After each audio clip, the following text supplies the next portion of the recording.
Good evening. I'm Jeremy, and this is one of my guitars.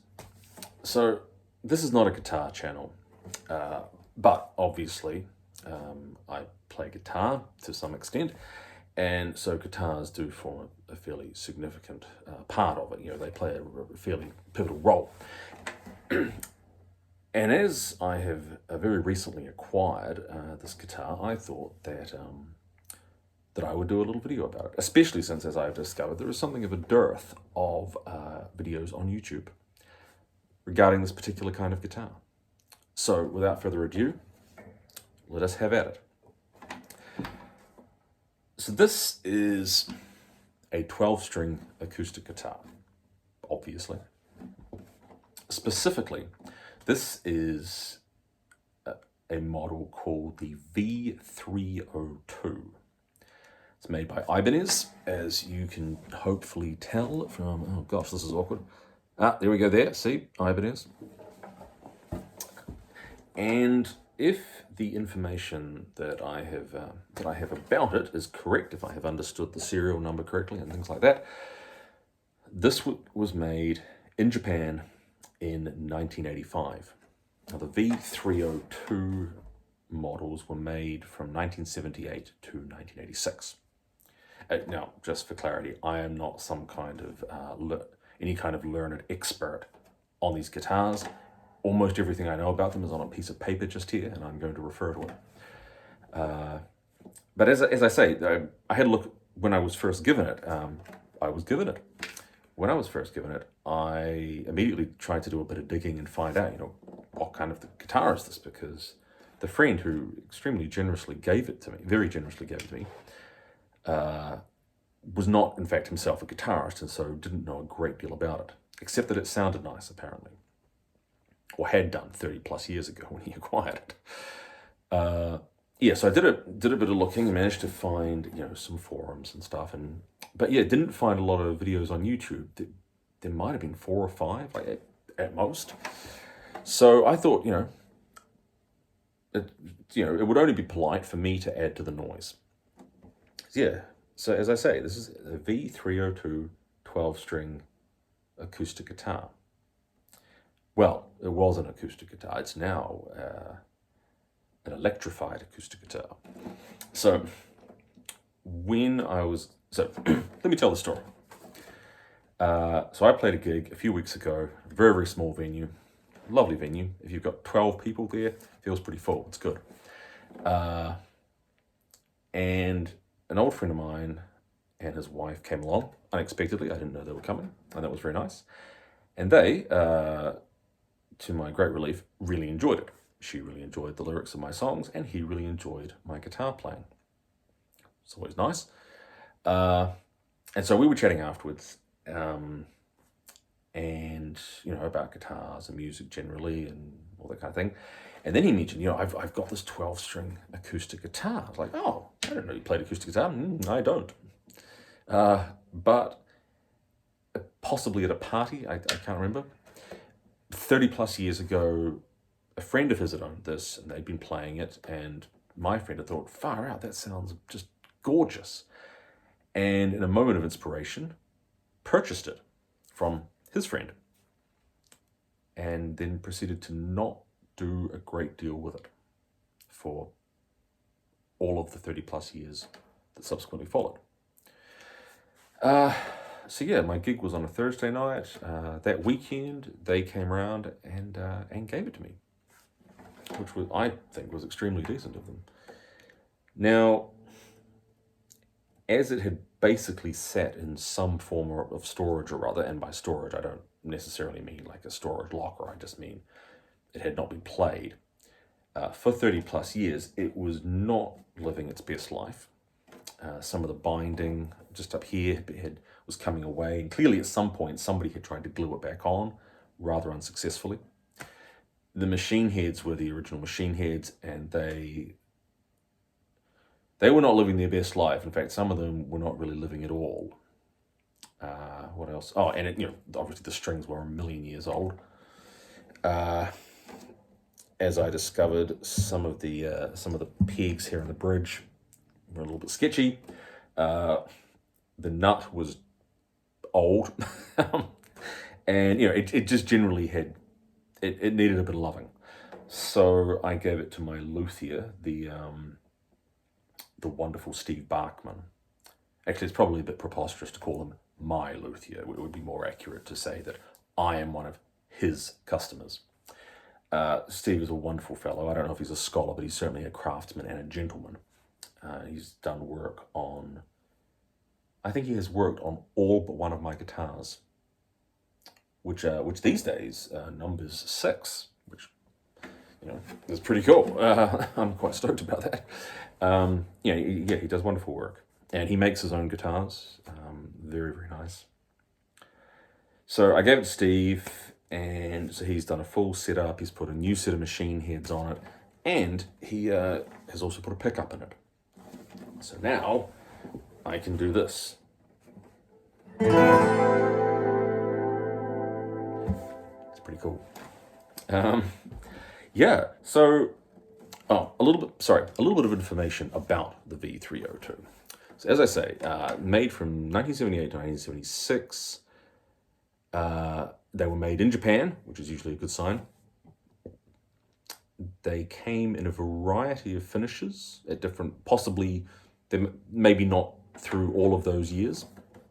They came in black, brown sunburst, natural, which is what I'm guessing this is, and traditional violin, whatever that is. The shape of the guitar is what's known as a dreadnought shape, which is, if you're not a guitar player, the dreadnought is, well, it's this, it's that kind of classic, typical guitar shape, so to speak. There's lots of information here that would not be of interest to anybody. The sides of the guitar, the back of the guitar, are made from mahogany, and the top is made of spruce. Now, it is a laminated top. That means it's, again, for non-guitarists, it's basically plywood would be a way of thinking of it. It is not a solid top. I wouldn't take this as an absolute rule, or don't consider this an absolute rule, but I suppose generally speaking, most guitarists, I think, would consider solid tops to be preferable. They're more resonant. I mean, solid wood is almost always cooler than plywood, most of the time, for most purposes. But in fairness, I have not found this to be a problem on this guitar. Plenty of guitars that have ply tops sound lovely. The neck profile, so that the shape of the neck, it says hand-shaped.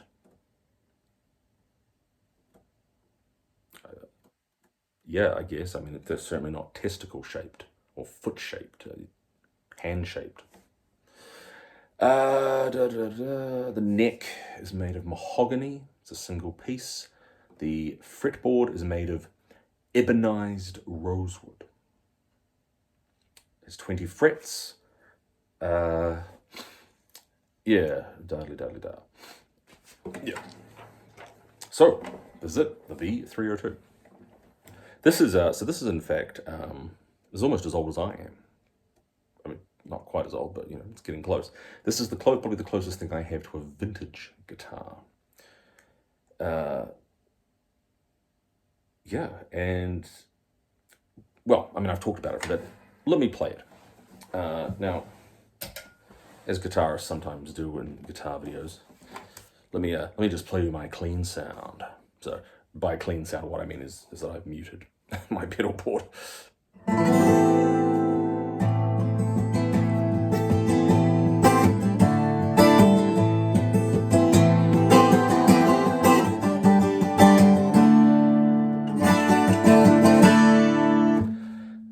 That's nothing, I just kind of made that up then.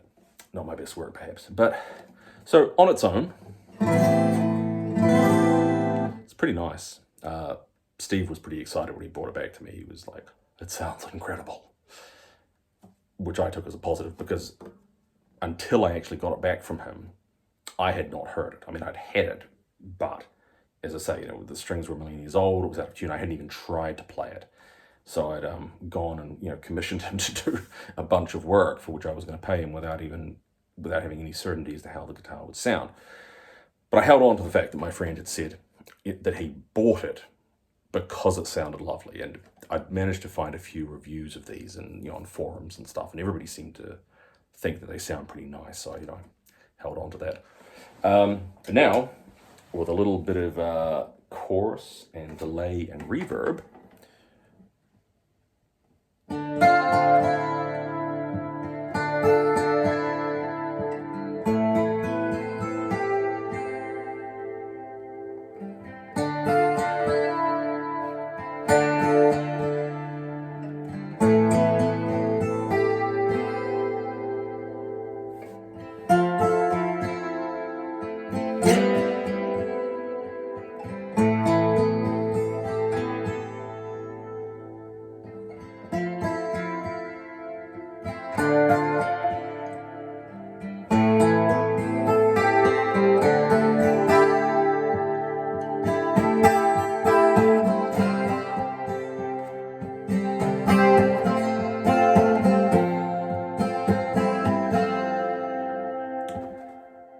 Yeah, it's pretty cool.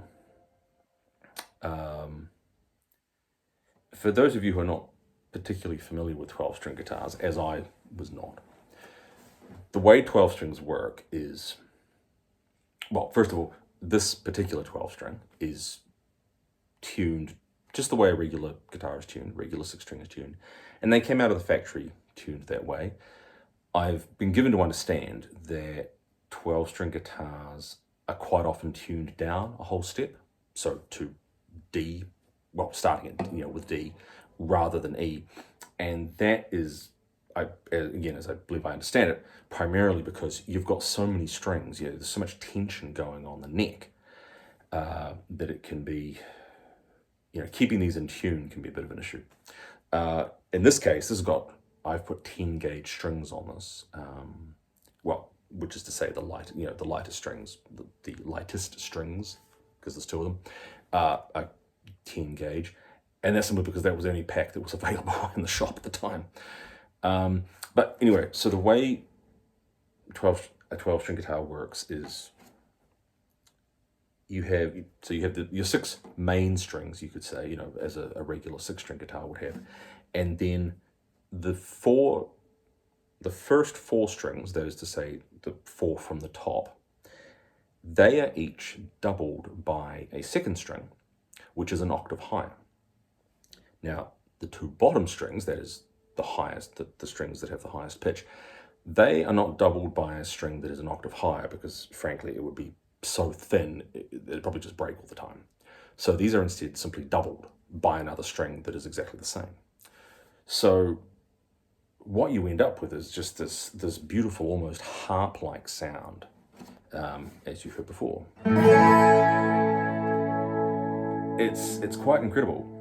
And and of course you can get 12-string electric guitars, which work in exactly the same way, but albeit on an electric guitar. I have never really played 12 strings guitars before. In the 30 years I've played, I've picked one up maybe twice, and they probably weren't in tune. As I say, these things are a bit of a mission to tune because, you got 12 strings instead of 6. And by the time you get through to the end, you sort of have to go back to the start and do some additional tweaking because you've made so much, you've made 12 different adjustments. So sometimes you got to go through a couple of times just to get it all right. And so as you can hopefully kind of tell, the strings are in pairs, as I alluded to before, and so each set of 2 strings is set fairly close together. So instead of pressing down 1 string, you press down 2 strings. So the physicality of playing these is something a little different. And yeah, it's early days for me. I've had this now for just over a week, I think. Yeah, and it's hard work, but it's cool, and I'm getting there. It hasn't proven to be as hard as I was afraid it was going to. But yeah, it's really interesting. It's kind of like a different instrument. I mean, can I play it the way I would play my other guitars? Yeah, sure. And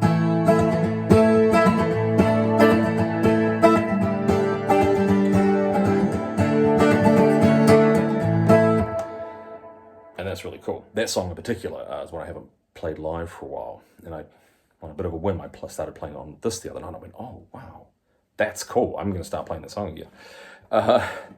Yeah, yeah, it's a guitar, but it's different.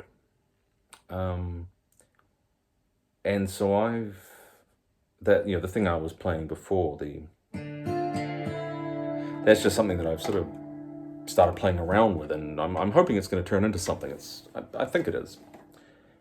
But I'm trying to approach this guitar on its own terms. I'm trying to approach it, like let it breathe and let it lead me rather than me going, right, you're this thing that I'm going to make work in a certain way. I'm a big believer that if you've got a good instrument, and what I mean by good is an instrument that sounds nice. I don't necessarily mean expensive. If you've got a guitar that sounds nice, in its own way, some guitars can sound really good in a humble sort of way, I suppose you could say. Other guitars sound good in an expensive kind of way. And this one just sounds lovely. But if you've got a guitar that sounds good, then then there are probably songs to be found in there. I'm hoping that, some guitars come preloaded with songs. Mine have, and I'm pretty sure that this one has some goodies in there too. But it's early days, It's a new guitar is a little bit like a new horse, a horse. I imagine, having never owned a horse, or any kind of pet. I guess you've got to get to know it. It's got to get to know you. You've got to get to know it, and there's not necessarily a breaking in period, but an acclimatization period, which I am presently in and greatly enjoying.